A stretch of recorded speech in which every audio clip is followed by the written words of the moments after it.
মোটামুটি পরিচিতি পেয়েছিলেন, কেউ আবার ততটা পাননি। তবে তাদের মধ্যে মিল একটাই, যেমন হুট করে এসেছিলেন তেমনি হুট করে আড়ালে চলে গেছেন।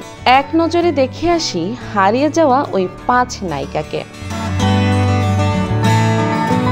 কাজলের ছোট বোন তানিশা মুখার্জির অভিষেক হয় স্বচ্ছ সিনেমা দিয়ে। 2003 সালে মুক্তি পায় হিন্দি সিনেমাটি। তাকে আবেদনময়ী চরিত্রে পাওয়া যায় নীল অ্যান্ডেনিকি সিনেমায়। এছাড়া ছিলেন সরকার ট্যাঙ্গো চার্লি ছবিতে।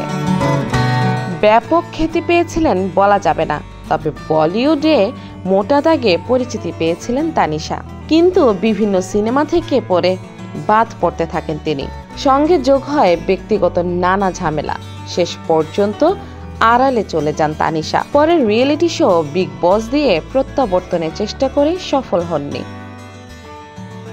নির্মাতা আশুতোষ গোয়ারি করে সিনেমা স্বদেশে শাহরুখ খানের সঙ্গে অভিষেক।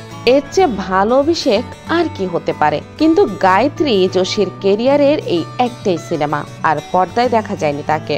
2005 সালে ব্যবসায়ী বিকাশ অবেরয়কে বিয়ে করে বিনোদন দুনিয়া থেকে অবসর নেন তিনি। আইটেম গান দিয়ে ঝড় তুলেছিলেন কোয়েনা মিত্র। পরে করেন মুসাফির, এক খিলাড়ি, এক হাসিনা ইত্যাদি সিনেমা। হিন্দি সিনেমার পাশাপাশি দক্ষিণী সিনেমাতেও দেখা গেছে তাকে। কিন্তু 2007 সালের পর থেকে ধীরে ধীরে পাদপ্রদীপের আড়ালে চলে থাকেন অভিনেত্রী। পরে রিয়েলিটি শো দিয়ে চেষ্টা করেন বটে, কিন্তু ফিরতে পারেননি। 2015 সালে বাংলা সিনেমা বেশ করেছি প্রেম করেছিতেও দেখা যায় কোয়েনাকে।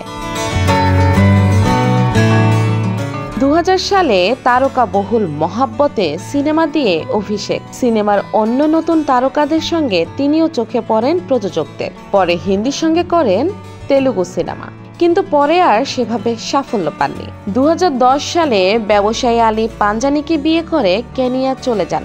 পরে আর সেভাবে তাকে পর্দায় পাওয়া যায়নি। যদিও তার অভিষেক হয় মালায়ালম সিনেমা দিয়ে। মহাব্বতে দিয়ে কিমের মতো নজর কেড়েছিলেন প্রীতিও। সিনেমাটির জন্য আইফায় সেরা নবাগত অভিনেত্রী পুরস্কার জিতেছিলেন তিনি। পরে আওয়ারা পাগল দিওয়ানা, এলওসি, কারগিল, আনম্যান আর্ট ওয়ার্ক সিনেমায় কাজ করলেও সেভাবে নজর কাটতে পারেননি। 2010 সালের পর থেকেই অভিনয়ে অনিয়মিত হয়ে পড়েন। 2017 সালে রাজস্থানী সিনেমা তাউডু দ্য সানলাইটের পর আর কোনো সিনেমায় দেখা যায়নি।